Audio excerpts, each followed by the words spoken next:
Welcome to Hitify. When hunting for the movie The Great Indian Kitchen is when I realized there is a streaming platform called Nistream, dedicated for Malayalam content. While I think it is great to see that there is plethora of OTT platforms based in India that can give the space and respect for the excellent content like this movie, it is a big lesson learned for these major platforms like Amazon or Netflix that the producers of such content are not at the mercy of such big platforms and have plenty of options to choose from. Jio Baby and his film, The Great Indian Kitchen, have been the talk of the town ever since its release on Nistream. The filmmaker recently spoke to an entertainment portal about the plotline of the film and the overwhelming response it has been receiving among the people. During an interview, the director was asked why he decided to release the film on OTT platform. In response to this query, Jio Baby said that the film was started and finished while the country was on a nationwide lockdown. They started filming in July and had finished the schedule in the next few months. At this point, the makers could not predict when the theaters will reopen and were also skeptical about the ability of this film to bring the audience to the theaters. They had been aiming at an OTT release since the very beginning and they had faith in the OTT audience. According to Jio Baby, when the team approached streaming platforms like Amazon Prime and Netflix, they refused to release the film on their applications. The Amazon Prime team watched the film and said that this flick did not fit their film criteria, and the Netflix had rejected the movie even before watching it. Various other streaming platforms refused to release it on their platforms, and most of them did not specify the proper reason for rejection. Malayalam cinema in the past few years has been focusing on content that is universally appealing, and the first preference for any director or producer is Amazon Prime or Netflix. Firstly, there is good money involved here, right? Secondly, they can reach a wider audience who are appreciative of such content. Cinema with relatively bigger stars like the Big M's or the Fahad or Prithviraj Dulkar don't need to push hard to get their content on these platforms if they choose to, as there is so-called star value involved in such content. The Great Indian Kitchen, in addition to an extraordinary content, has Suraj Venyaramudu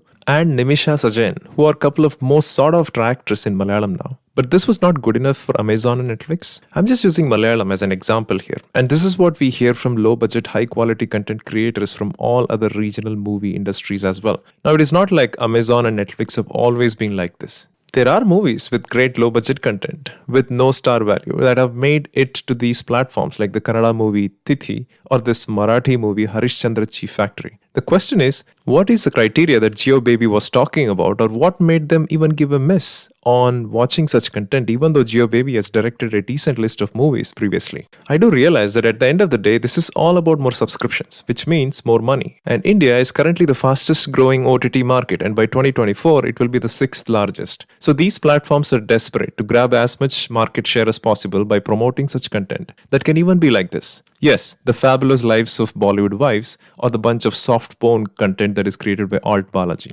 Talking about Bollywood wives, the irony here is that the content is polar opposite of what you see in The Great Indian Kitchen. The Bollywood wives talks about their day-to-day so-called mundane problems in a superficial world they created for themselves, and Netflix thought that the entire India would get hooked onto this show by producing it. The Great Indian Kitchen talks about the real life of a mother or a wife in an Indian kitchen, and these platforms didn't find it suitable. The good news here is that even though the movie didn't release on these platforms, people found ways to watch it and appreciate the content. Thanks to many reviewers across the nation who have been playing a pivotal role in making people aware of these platforms like Nistream and such great content. Not sure if it is a coincidence or a lesson learned that a couple of days back, another Jio Baby directed movie, Kilometers and Kilometers, got released on Netflix. Kilometers for me was just another feel-good cinema, but is not in the league of The Great Indian Kitchen, which these platforms missed out big time. Friends, as I end this video, it is not a secret anymore that most people watch movies illegally through Telegram or torrent, as there is zillions of platforms to choose from,